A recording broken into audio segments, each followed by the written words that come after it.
Hey everyone, and welcome back to my channel. Today I wanna rank the 5 series that I marathon read this year.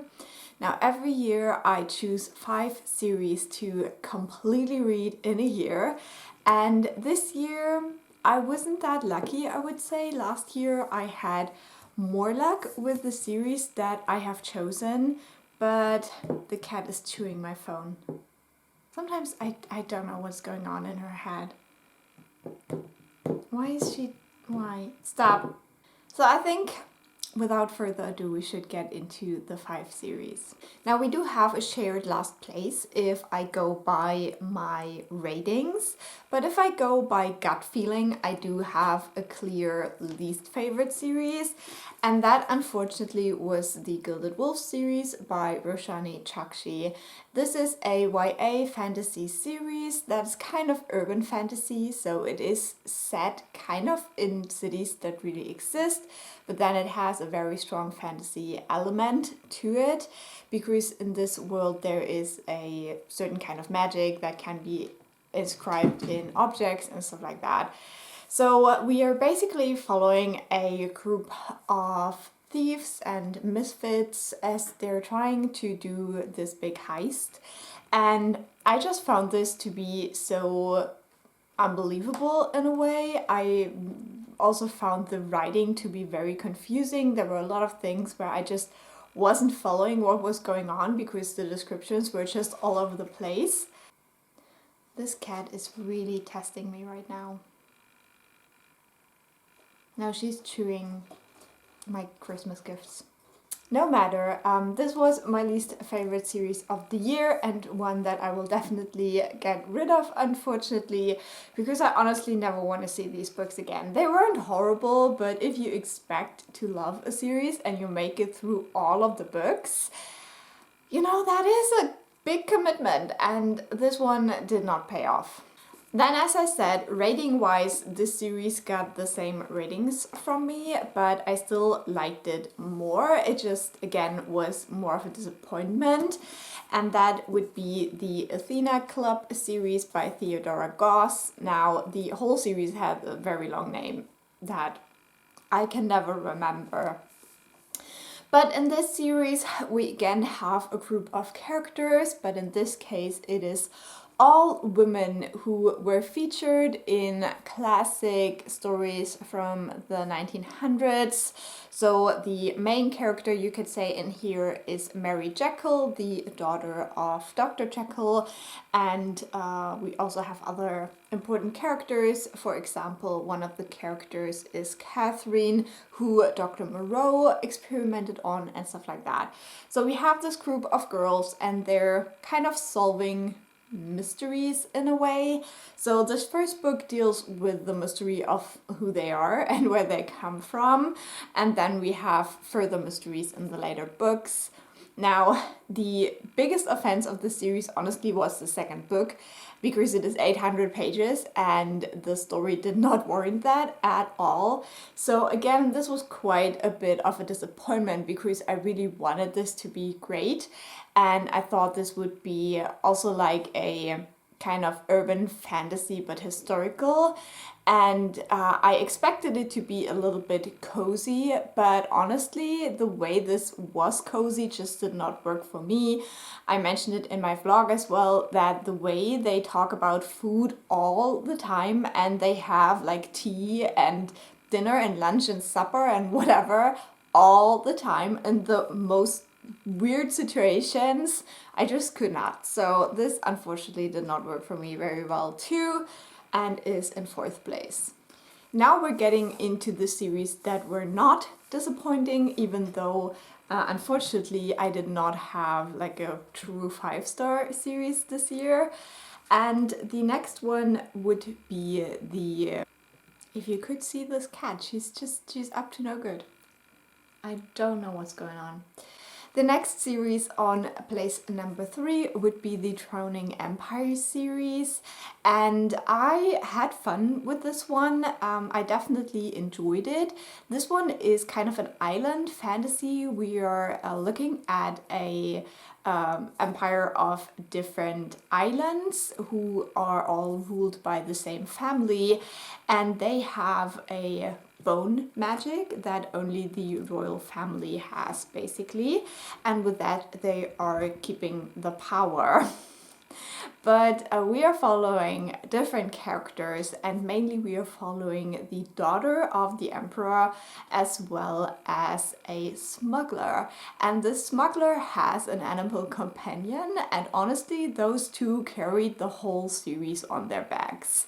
There were also quite a few things I didn't like about this series, some characters that get an POV that I just couldn't really appreciate, and now I'm scared that he's just gonna jump on my head.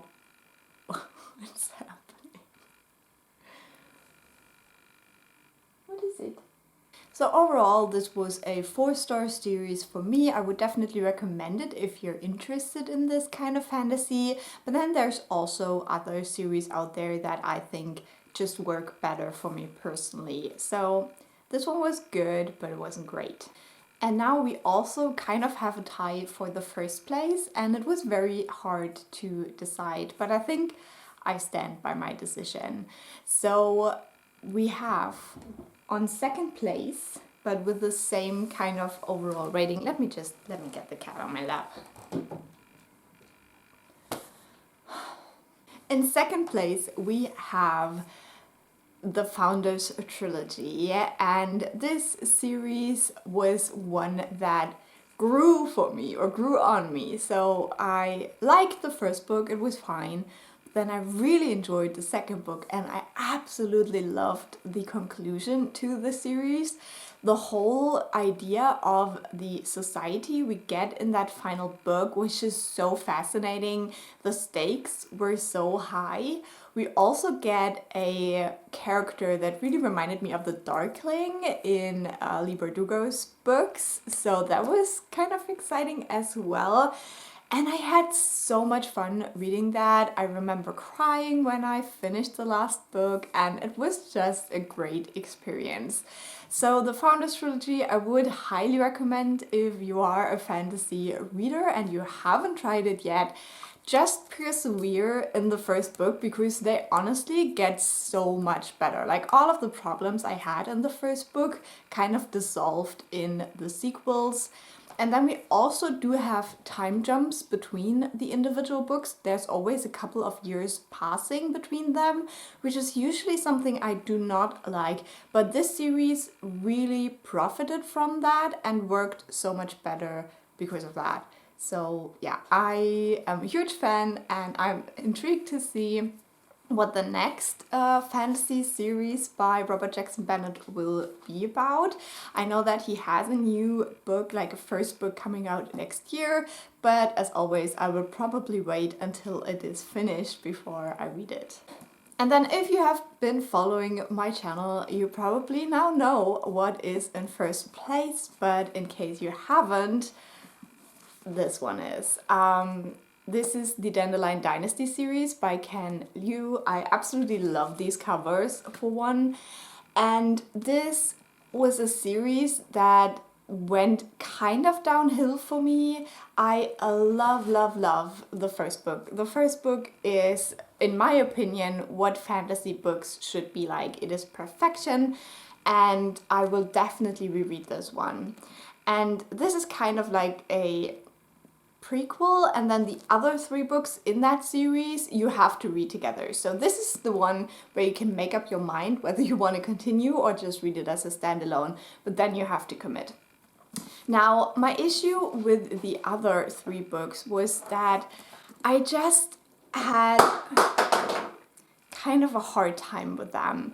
The honest to God, there is some horrible stuff happening in this series that is so hard to read. And if you have to use a cute baking competition in your book so your readers will survive all the bleak stuff that is going on outside the baking competition, you know what kind of book that is. I just thought that some of the things that are in this series are almost too hard to bear. And I think I could forgive that if the ending, the conclusion would be worth it in a way. But that's what I did not find. I did not find that what we get in the end as the conclusion was really worth all the pain and suffering that I went through with these books. But I still would say that this is the best series I have read just from a crafting point of view. I think that Ken Liu is a masterful writer. I can't wait to read more of his stuff. I hope he will do another big fantasy series, because I honestly would be all over that. And yeah, this book is one of my all-time favorite books now. I can't wait to reread it in a couple of years and see how it rereads. But yeah, the horrible things you will get in this series, you really have to be mindful when you want to read this, because I was not aware of how dark and how horrible it would get. So these were the 5 series I marathon read this year, ranked. I would love to hear which series you've read this year. Are you someone who likes to read individual books whenever you're in the mood, or are you also a marathon reader? I would love to hear about that.